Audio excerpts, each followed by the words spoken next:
We're celebrating dynamic women here at the Hybrid Soul. My guest today is definitely one of them. I've been following her family's story and I admire their tenacity to stay focused with their mission that centers on their matriarch, Henrietta Mills. I'm honored to have my guest today. She is the executive director and founder of the Descendants of the St. Louis University Enslaved. Welcome to the show, Robin Proudie. How are you today? Thank you, Kelly. I am just so honored and thrilled to be here today. Thank you for having me. Absolutely, absolutely. So I said a name because we have to say their names. Henrietta Mills. Who is Henrietta Mills to you? Henrietta Mills she is my great grandmother 3 times removed. She was one of the first people that St. Louis University founded in their archives when they began to study their ties to slavery. She was born into slavery at St. Louis University in 1844. And she, for the first 20 years of her life, she was enslaved at St. Louis University. And we can go into it, but her family, not only she was, but we found that her siblings, her great grandparents, her parents, aunts, uncles, cousins had been enslaved by the Jesuits since 1725 for Mm. generations. So, but Henrietta is someone that I honor and I want to talk more about. I'll tell you more about her life. Mhm. Absolutely.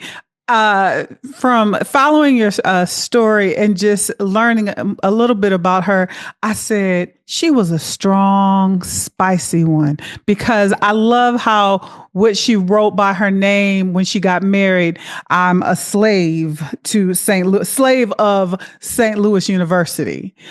When you were Well, growing up, well, actually, that at that time, that record was recorded by the Jesuit priest yeah. uh, in St. Louis University. So Hmm. that record that you're speaking of is the marriage record of her and my great grandfather 3 times removed. And what it said, what the Jesuit priest recorded was, "I bequeath to you today Charles F. Chavin, a slave of Amanda Curtis, to Henrietta Mills, a slave of St. Louis University." So Wow. that at that time, of course, we were not allowed, we had to get permission to be married. So pretty much they were put together. But that union bore 10 children, and I descend from the eighth child, Lincoln Chavin, just to kind of clarify that. Yeah. Okay.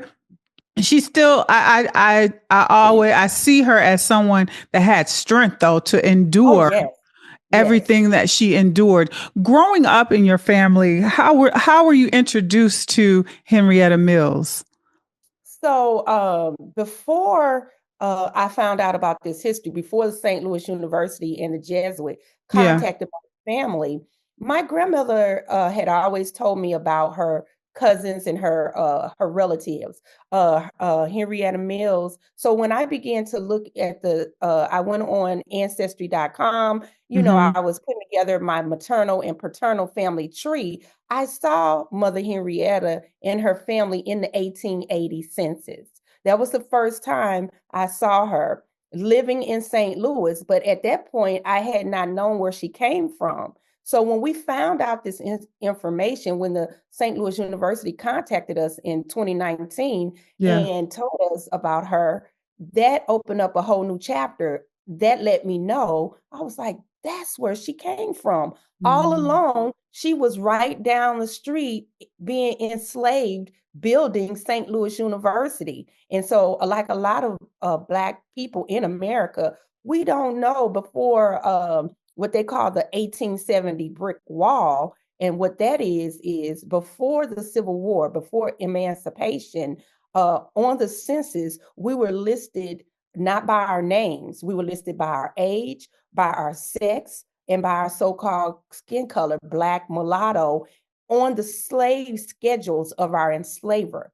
After emancipation in the first census after that in 1870 was the first time we were listed by our names. So that's why I couldn't find her before 1865, and I only saw her in 1880 and then. So just to give a little understanding of Yeah.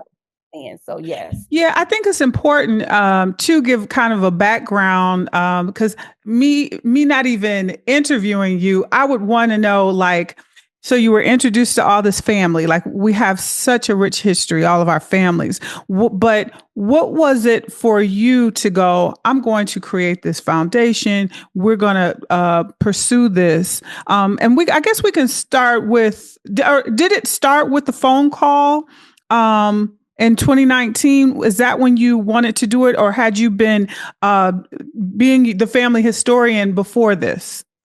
Okay, in terms of us forming descendants of the St. Louis University Enslaved and how we came to be. Yeah. So, while I was living in the Maryland, DC area, working for the federal government, I received a letter from the Slavery History, Memory, and Reconciliation Project. And what that was a joint initiative by St. Louis University and the Jesuits. They came together to begin to study their ties to slavery. And so from 2016 to 2019, they did all this research and they started finding names in their archives. And those names led them to us. So once that happened, they wanted us to come in and share this information. At that time, and this is here in St. Louis, my elders would go in and they started revealing some of the history. COVID happened and it shut down. Of course, nobody could go in. So I stood in the gap. I know technology, I know Zoom. So I began to continue to engage with the researchers. And after I started looking at these archives and the names, like you said, of our ancestors and their experiences, and these stories aren't told. And in the climate of this so-called critical race theory and trying to get rid of our history, we came together as a family and said we needed to tell these stories. We needed to take our ancestors out of the darkness, bring them into the light so they can be acknowledged for their contributions. We helped to build these institutions, and most institutions like Harvard and Princeton and Georgetown, which our ancestors so crazy, Henrietta's parents, who were forced here from a Jesuit plantation in Maryland, before they came here to build St. Louis University, they also helped to build Georgetown University, the first Jesuit institution. Mm-hmm. So to answer your question, we just knew that we were in a unique position to actually have the receipts and to say we are a living testament to those who came before us. And we had a duty to acknowledge and make sure that this history was never erased, to preserve our legacy, and to begin to say to these billion-dollar institutions, what are you going to do about not only acknowledging their contribution, because they were central to the founding of these institutions and the success afterwards? What are you going to do? And so that is the answer to your question. We felt a calling, a duty, and I've been blessed by my family to be the one to be in charge in terms of this work.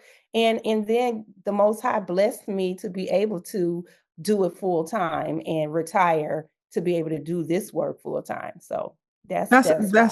That's a blessing. My question is: so the Jesuits who enslaved Henrietta, Mother Henrietta, and others, what was their compensation? What was their compensation for all the work that they did at that time? So, of course, being enslaved. So, let me give you a little history. So, the Jesuits, or it's called the Society of Jesus, they're a Catholic order of priests, and they had been enslaving people all over the world since their origins in 1543. And if you go on our website, we actually have an interactive map that maps out all the enslaved peoples from their inception till now. Now, what the Jesuits at that time during enslavement, They were the presidents and the founders of St. Louis University, Georgetown. They are no longer the founders, but they still have they're no longer the ones that make the policy at these universities, but they're on the board and they're still affiliated. So there was no pay, there was no compensation. Let me give you a little story about Henrietta's aunt, Matilda Tyler, in the records that I found. So Matilda was brought here, like I said, with her father, Proudie and Annie Hawkins Queen, from a Maryland Jesuit plantation to Missouri in 1829. So by the time 1847, they had allowed her to marry George Tyler, and she had 7 children. From 1847, it showed, to 1857, she worked all day at St. Louis University. And then at that time, an enslaved person could purchase their freedom. So she lent herself out in her free time to other enslavers. And because she was owned by St. Louis University, they had to pay her if she worked for somebody else. So that money, she took that money and purchased her 5 sons' freedom. Her 2 daughters, unfortunately, couldn't make it, and they died in slavery. And so in the minutes of the Board of Trustees of St. Louis University Archives, it shows that she did free them, and she paid them over $800, which is over $20,000 in today's money. Wow. So just to give you that context, that's the resistance, that's the perseverance of our ancestors, that they worked. They didn't just sit back and want to be enslaved. Those of us that worked hard, can you imagine working all day, laboring at the university, and then working to the point where you freed your 5 children, and they were free. They have the emancipation documents, and she was 44 when she was freed in 1859. Her sons were like 27, 26, 19. So they were enslaved for years. Yeah. And to go back to Mother Henrietta, she was enslaved for the first 20 years of her life. And then after emancipation, and Father Charles Chavin, he went and fought in the Union Army for the Civil War to free his wife and their 3 children who were born into slavery. Ultimately, they had 10. So I put that into context. So the answer, they had to pay for their freedom. Not only were their birthright taken by supposedly priests, but they even had to work to try to free themselves. And also after that, she was a strong, you were right. Most of our ancestors, yours and those who are descendants of enslaved people, they have to be strong, because we are still here today. Each one of us are walking miracles, I tell you. Yeah. So yeah, it was crazy. You used a word that caught my ear, resistance. And when I see the statement from St. Louis University, I still see resistance in the times we are now, in 2025. How has this journey been with them? And let's speak on, what are you asking the university now from you now? Okay, I'll talk about that. So, like I said, once 2019, we're going to move it forward.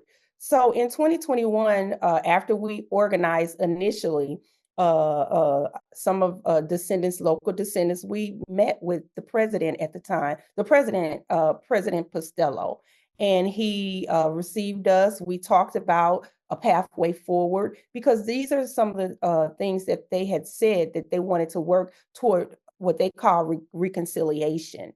So that was 2019. Here we are in 2025. Since then, we have engaged with them. We had provided our 10-point plan, that what we wanted in terms of a memorial. First and foremost, we want a formal apology. We want a memorial to honor those. When you look at this 272-acre institution, university, they have memorials of the Jesuit founders. They have buildings named after Durberg, who called for our ancestors to be brought from the Maryland plantation here to help with the building and the laundry and everything. You know, it's actual words that he said. So we want research centers, economic development projects, and compensation.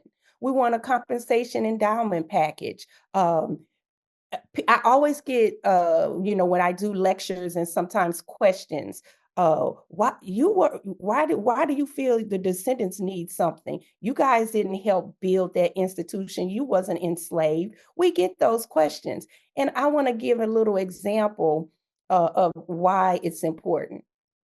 The Jesuit founders, the institution have a faculty, they have professors. A lot of them are Jesuits who teach of course, their courses in their religious Ignatian spirituality and things like that. Now, on the campus, at the same time when we met with the president, they were building a 20-bedroom, 5-guest bedroom residential home for the Jesuit faculty on the campus. Now, I speak to many professors on the campus, and they don't have a residential home on the campus. So I ask students and everybody when I talk to them, I say, now, why do you think that the Jesuit faculty have a residential home? They moved in 2021. It took them 18 months. It was a $26 million that they fundraised and St. Louis University paid for. And the reason I said the faculty wasn't there back then. They didn't found the institution. So why are they being supported? They're being supported because of their historical connection to the university. And that is the same thing we're saying. And even more so, our ancestors have never benefited from the labor that was extracted from them. Our civil rights attorney, Reva Martin, and our partner, and Dr. Julianne Malveaux, who is an economist, and Dr. Thomas Kramer, they came together and they did a report. I provided them with some historical documents, and they came up with a report and they did an analysis of the labor extraction from 1823 to 1865 of our upwards of 70 enslaved people. And that report came out that the labor that they extracted was from 360 million to 74 billion today. That's how much the labor and the cost of what they benefited from our ancestors, and that no other institution have actually did that type of analysis. Yes, they do research and they've done different things, but that was the first. And when they brought that report out last January, it went viral and everything. And I bring that up to say, there are 5 types of reparations, and we are actually, and I will give props where props are due. It's a long time coming, but the work that we've done, next week on March 26th, St. Louis University, for the first time, is hosting a ceremony in the very church that Matilda's money, when she paid for her freedom, that it has on the record, that's going to be appropriated to the new St. Francis Xavier College Church. So next week in the church that our ancestors helped build, St. Louis University president will be apologizing to descendants in an official ceremony. So that is first of our 10-point plan. And we are hopeful that they'll continue to move forward with what we're asking. Congratulations on that. I'm curious to know, through this work that you're doing as we're celebrating Women's Month, what have you seen of yourself as far as going through this process? What do you know about Robin Proudie doing all this work? Well, I'm going to tell you, when I look at the perseverance of Mother Henrietta and what she had to deal with, and Aunt Matilda Tyler, and now I can go all the way back to 1725 to the original woman, Mary Pow Pow Queen, who came here in 1725 as an indentured servant and was supposed to be freed, but her cousin died and bequeathed her to a Jesuit priest. That's how our bloodline even got into being enslaved by the priest. And what I saw from my bloodline, they all fought and resisted it. Um, and what I see in me is that perseverance. What I see in me is the strength to keep moving and to keep going. Mother Henrietta, she had 10 children. The last, all her boys, now out of enslavement, they all were musicians and they all played a different instrument. And her youngest, Louis Chavin, he was a famous ragtime prodigy. And he played with Scott Joplin, and he helped usher in. They are the grandfathers of jazz music. Yeah. And I actually, my grandmother used to say, "You singing all that jazz? That came from my uncle Louis Chavin." And I don't know if you guys remember the movie Scott Joplin that came out with Billy D. Williams Yeah. and Clifton Davis. Well, Clifton Davis played our ancestor Louis in that movie. And Wow. you can go on YouTube. It's a beautiful scene between them. This scat scene where they were playing together and they was going to share the proceeds. I watch that now because I remember watching it, but at that time, I didn't know. I knew about Louis, but I didn't put two and two together.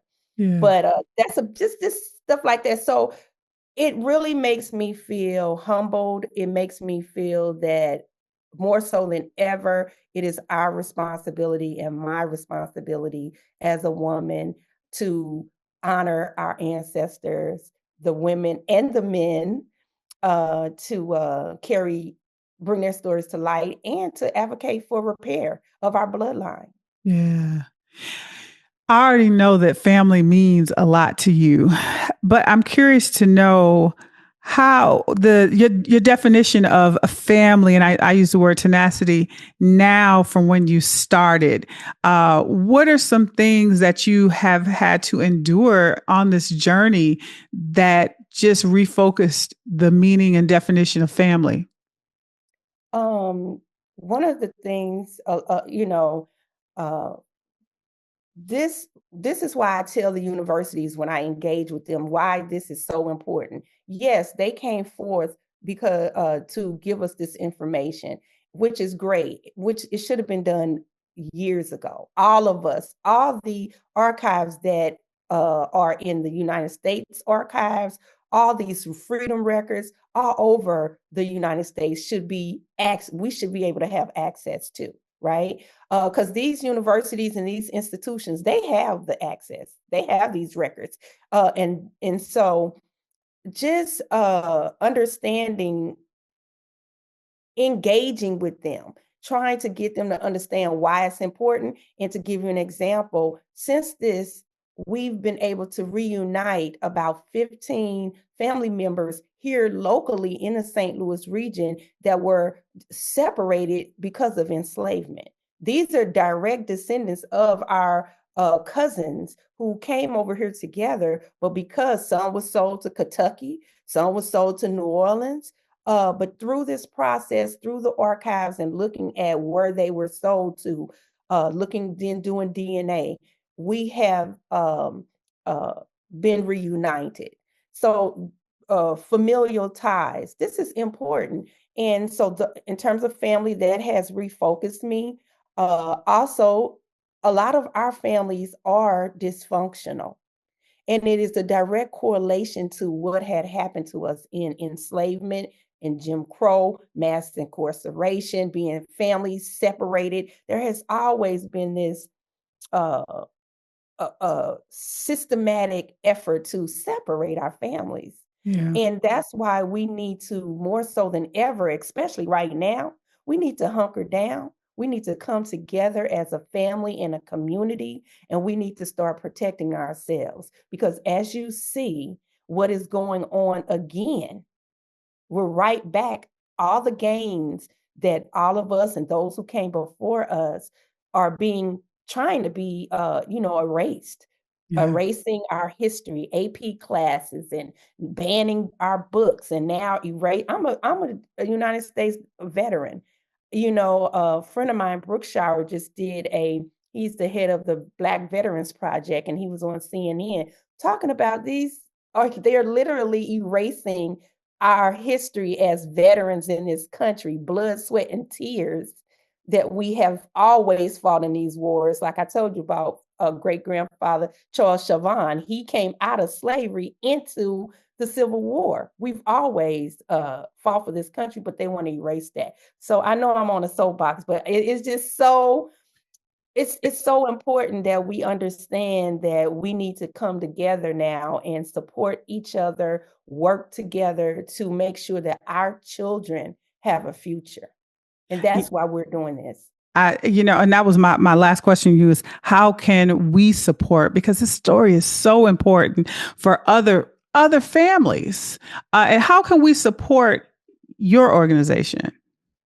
Yeah, it is. And I would say to everybody more so than now, go sit your eldest family member down on both sides. Ask them about the names in the Bible, because we used to write our names in the Bible and oral. Try to get as much information as you can so we can begin to keep our history. I like to go James Baldwin, one of my favorite authors. He said we are history. We take our history with us. And that's what we're going to have to do. We are history, and we do take our history with us, and we have to keep it in our minds and our and transfer that down to our children, teach them, because it's up to us. So how you can help us, we have a website, www.dslue.org. That's deslu.org. We have a wealth of information on there. We have ways you can contact us and support us. Of course, to be able to sustain this, it costs money. So any kind of donations, we have several legacy projects. We did get a grant from Decolonizing Wealth Project, where we were able to launch this for Black History Month. We had a Black History Lives billboard campaign all over the city. I had people calling me like, is that your billboard? It said Black History Lives. Black history is American history. We talked about our ancestors, who built SLU. That was funded by those who support what we're doing. And that was a pushback against the silencing and the pushback against erasing our history. We can't just turn over. We have to keep moving. Our ancestors who were under the weight of oppression, like Harriet Tubman and Fannie Lou Hamer, Nat Turner, what if they just gave up or just said it's too much and didn't do anything? So no matter what, we've always been resilient. We always have. So to help us, just contact us. Also, get involved. In your city where you're at, there's always organizations, grassroots organizations. If you Google and everything, when I first heard this, I was thrust in this. I was working for the federal government. I was a disabled veteran. And once I started Googling and learning and educating myself on what is reparations. So when I came to my family, I knew that there were 5 types of reparations. And I educated them. And this step, what we're doing next week, the apology, that's the first type, is under satisfaction. And so I would say educate yourself. You don't have to be outside. You can get online, and any information you have, share it. Educate each other. There are so many things that we can do to support us. And the one thing I would ask, I want you to love on each other.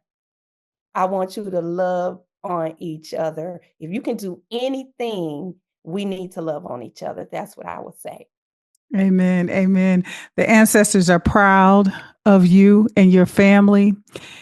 Keep on keeping on. That's so important. I'm so honored to connect with you, because I see your family. Next week is going to be amazing. And you're going to feel the ancestral spirits around you. You're going to feel it. I You're going to feel that. Yes. You're going to We're feel that. figuring this out. And then your 10-point look, one is already checked off, 9 to go. And it's going Oh, to happen. and we're not stopping. Oh no. Yes. Oh no. We're not. We have the support of organizations from Tulsa to Chicago, First Repair, Robert Ruth Simmons, and First United Reparations Education Project. I'm in the ecosystem, and we have support, and we're supporting descendants of enslaved laborers at UVA. So we are we're on the front ground. We're on the front lines. Y'all need to come on board now. We're on the front lines. We're out here working on our behalf. Okay. That's right. That's right. You are dynamic, and I appreciate your time and efforts. And I love supporting dynamic women. Love supporting women who love their families. So we support you. We love you. And thank you once again for your time. My guest today is Robin Proudie, Executive Director and founder of the Descendants of the St. Louis University Enslaved. Until next time.